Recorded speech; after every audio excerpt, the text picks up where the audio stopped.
ħafna drabi ninalqu f'bozza u jkun interessana biss minn dak li qiegħed jiġri fil-viċin tagħna, forsi fit-triq tagħna letteralment.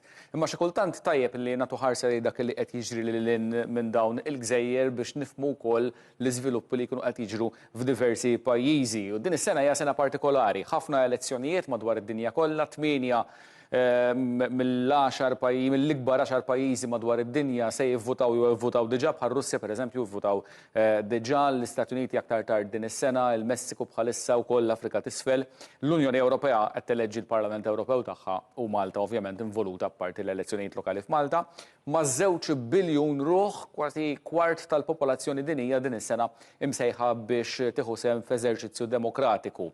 U hemm ukoll ir-Renju Unit, u proprju dwar ir-Renju Unit se nkunu qegħdin nitkellmu għaliex bħalissa bdiet il-kampanja elettorali. Miegħi Dr. Ivan Grishti, grazzi tal ġej tal-programm. Grazzi tal-istedina u nsellem it-telespettaturi li qed isegwuna mill-kumdita ta' daru. Seta tissir f'Jannar l-elezzjoni fir-Renju Unit, però sejħilha issa. Għaliex daqshekk kmieni? Jien naħseb il-kru strateġista tal-Partit Konservattiv ħass li jkun opportun li jmur għall-elezzjoni qabel is-sajf iktar milli jistenna l-ħarifa. Li kien hemm possibilment ħsieb tiegħi da, ovvjament kellek ċertu informazzjoni ekonomika li kienet għadha kif tħabbret. Jiġifieri fl-ewwel 3 xhur ta' dis-sena l-ekonomija Ingliża kibret daqsxejn laqas 1% ta' 0.6, imma meta tqis l-4 snin sħaħ minn wara l-Covid ma kellhom l-ebda tkabbir ekonomiku u di kienet dejjem loġiħ ta' ras li inti anka tkun fil-gvern jekk mhux se jkollok tkabbir ekonomiku, mhux se jkollok idħol neċessarju biex tiffinanzja l-programm edukattiv, soċjali tiegħek. Il-fatt li kien hemm dak it-tkabbir u kien hemm anka interessanti il-fatt li naqset ir-rata tal-għolli tal-ħajja. Imma iktar minn hekk kien hemm anke konferenza stampa min-naħa tal-Bank Ċentrali Ingliż, il-Bank of England, fej il-gvernatur tax jifhem li possibilment fix-xhur li ġejjin jerġgħu inaqsu r-rati tal-imax. U dik kienet ħadd fisser. L-ekonomija kollox allura, ġifieri l-ħsieb tal-Prim Ministru, forsi l-Prim Ministru l-ekonomija kollox tal. L-ekonomija u fil-fatt ħanajtek l-argument politiku ħajkun għalfejn ħadd biddel issa. Dak isu meta l-Labour Party qed jgħid hemm bżonn bidla. Dawk huma żewġ argumenti, le? Isma' tbiddilx għax lilhom ma tafhomx, aħna tafx se tieħu minn għandna. Bl-Ingliż jgħidu better the devil you know. Mentri l-Labour qed jgħid bidla issa. Dawk huma żewġ argumenti li qed isiru. Jiena prinċipalment iva dawk huma l-argumenti li qed isiru. Ovvjament għandek issues oħrajn, jiġifieri pereżempju għandek issue kbira fis-settur tas-saħħa. Fejn għandek NHS, fejn għandek domin esaġerat biex tingħata appuntament u jarak tabib. Jiġifieri waħda mill-wedjiet elettorali tal-Partit Laburista hija propju u dik kienet anke ħanajtek wiegħda ta' Rishi Sunak meta sar kap tal-Partit Konservattiv u Prim Ministru ma sal-lum ma rnexxielux. U ovvjament jużaw argument validu li kellek l-istrajk tat-tobba jiġifieri. Imma Keir Starmer hija waħda mis-6 punti li varaw fil-manifest elettorali tagħhom illi propju li fl-ewwel leġislatura sa 5 snin oħra ma jkunx hemm domin iktar minn 18 ġimgħa. Dawn huma ħafna wiediet naraw hawnhekk il-Keir Starmer qed jgħid qed iwiegħed le change bidla narawha tidher ċara. Imma dawn huma ħafna wiediet li jsiru mill-partiti ovvjament min ikun fl-oppożizzjoni iktar faċli wieħed jara xi ħaġa ħażina u ngħidlek faċli u mhux illa għaliex huma jridu jqogħdu attenti li kull wieda li qed jagħmlu ġiet kosti. Ġifieri sar eżerċizzju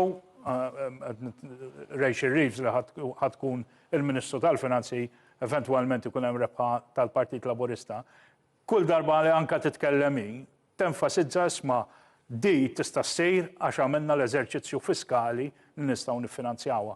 Però li hu ċert Mario illi għall-Partit Konservattiv rajna il-ħerba li kien hemm fit-tmexxija. Ħanwaqfek daqsxejn hawnhekk, għandna filmat forsi d-direzzjoni tibatulna wkoll. Meta ħabbar l-elezzjoni it-tixriba illi ħaġ, ġifieri issa kienet xi ħaġa mhux hawnhekk. Kienet proprju issa ġvida.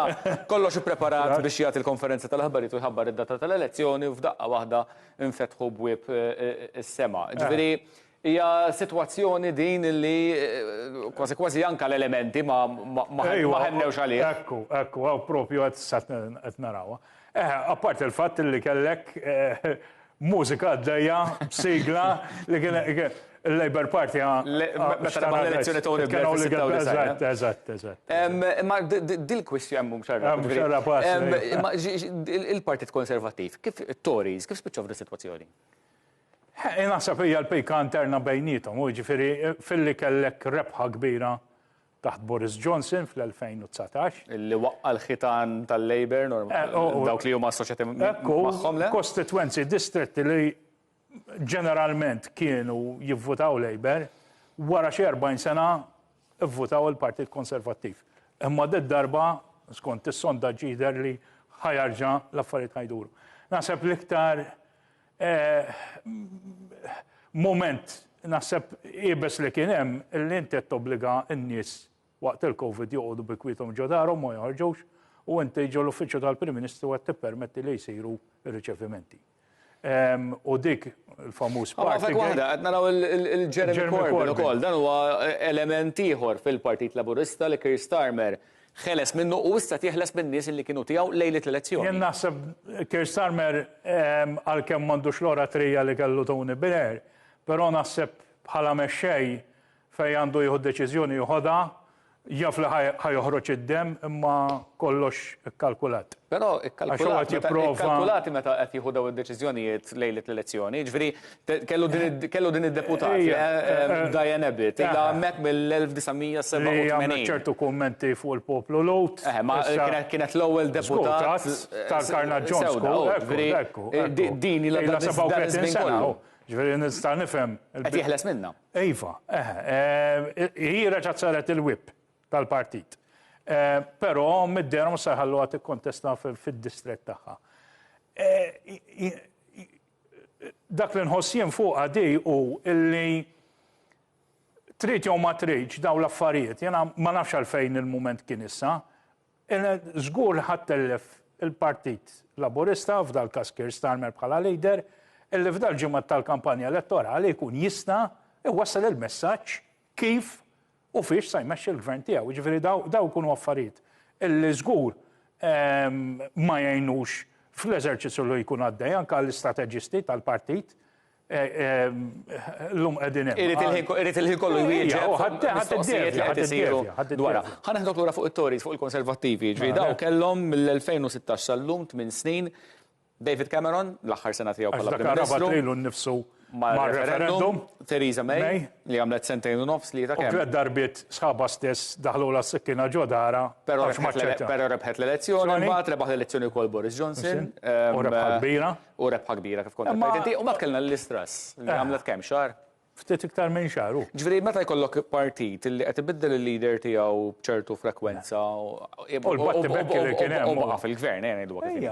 U Rishi Sunak li kontesta l-Istras meta l-Istras rebħet il-leadership tal-partit. Kien ikkontesta dan ma kienx rebaħ. Kien ir-runner-up, ekku.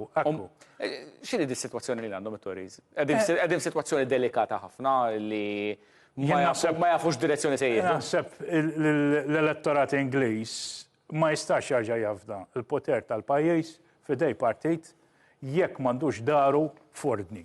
U din hija sitwazzjoni li rajna dal-aħħar 5 snin fih dan il-Partit Konservattiv. U allura anke kif huma sondaġġi jidher il-Partit Laburista ħajkollu rebħa. Qed jissemmew qed ivarjaw daqsxejn il-polls qed jgħidu minn 27% u minn 12%.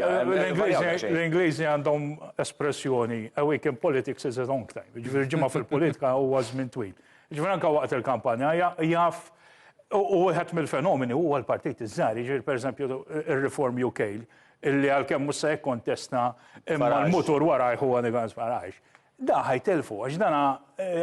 L-konservativi ħajtelfu. L-konservativi ħajtelfu, ċertament jiġifieri, imma jista' jkun għandek elementi anke li jissimpatizzaw mal-Labour Party il-politika tagħhom toġobhom, għandek l-SNP fl-Iskozja Kif tarom daw qed issemmi l-SMP inti wkoll li għaddew minn taqliba fl-aħħar sentej. Minn Nicola Sturgeon li ġrala bir-raġel tagħha, l-akkużi li kien hemm dwar dbabis ta' flus kellhom ftit ilu l-Ħamza Josef li kien qed imexxi. U f'daqqa waħda kellu jirriżenja wkoll. Ġifieri anke l-SMP li għaddew minn din it-taqliba u li ġejjin minn pożizzjoni b'saħħitha il-Parlament Skoċċiż għandhom pratikament fidejhom. Hemm nazzjonaliżmu qawwi u jiġifieri, ma fil-fatt il-Labour Party f'din il-leġislatura mill-Iskozja siġġu wieħed.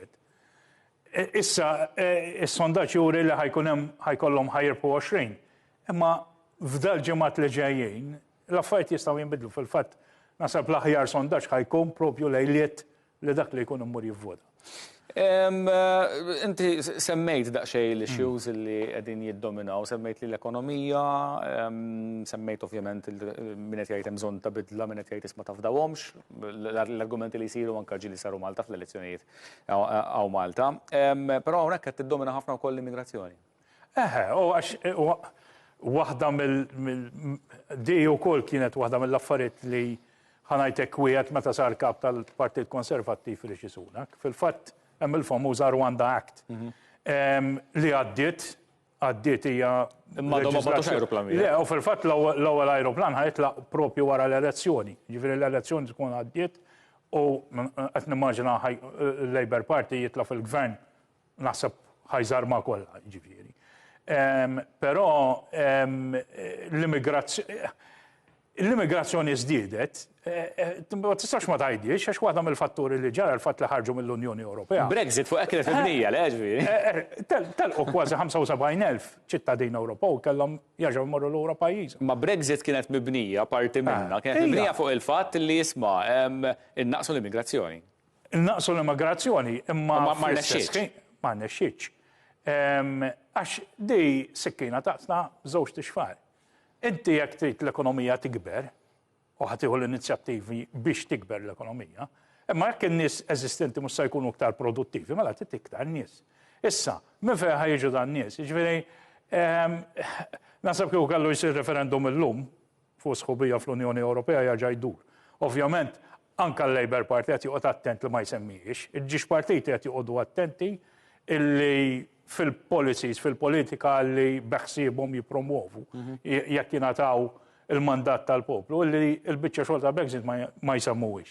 Għal-raġunijiet ovvji. Taħseb li sentejn tliet snin oħra forsi l-argument jerġa' jqum bil-Labour fil-gvern? Jew jibżaw s-sormaj kemm ilu għadda kollox leader tal-oppożizzjoni kellu laqat formali mal-Unjoni Ewropea, Keir Starmer, ġifieri qed nara illi għal-fatt li ħajkollu gvern stabbli u kulħadd qed jiġbed il-ħabel miegħu illi possibbli jiena qed nara anke fuq id-difiża. Ġifieri pereżempju sa waħda mill-affarijiet li qed jipproponi il-Partit Konservattiv li ħaġa jdaħħal il-lieva fl-istess nifs. Mhux il-lieva qed jgħidu servizz. Ġifieri issa jkun anke tmur tagħmel żmien ta' volontarjat. Ma rridux ninsew li r-Renju Unit huwa parti minn NATO u l-konflitti li għaddejjin bħalissa u nispera ħallars qatt ma jkollniex konflitt bejn Ċina u Taiwan. Ma trid tiftakar ukoll li r-Renju Unit għandu preżenza fil-Gżejjer ta' Falkland, bis-Swit l-Arġentina, Ġibilta, Ċipru u għal-fatt li huma parti minn NATO bħalissa huma traskuraw għad-difiża. U allura il-politika li qed jissuġġerixxu huma għax jiena rajta isa idea oħra għax waħda għandhom problema bit-teenagers l-Ingilterra li anti-social. Nuqqas ta' disciplina. Nuqqas ta' disciplina. Allura b'dan is-servizz nazzjonali daħħal id-disciplina. Keir Starmer Prim Ministru ftit tal-ġimgħa oħra? Hekk jidher imma għadni xettiku daqsxejn li jkun hemm dik li tissejjaħ Hank Parliament ma kollux maġġoranza assoluta. Is-sondaġġi minkejja l-sondaġġi juru 26%. Ejwa, għax l-Ingliżi għandhom is-sistema ta' first past the post. Allora tara l-voti fejn ħajmorru. Ivan Grishti, Dr. Ivan Grishti, grazzi ħafna tal-kont miegħi il-programm Ras Imbras, mit-tnejn sal-ġimgħa fit-3 ta' war nofsinhar fis-6 u nofs ta' filgħaxija u ssibuna wkoll fuq YouTube. Nisemilkom.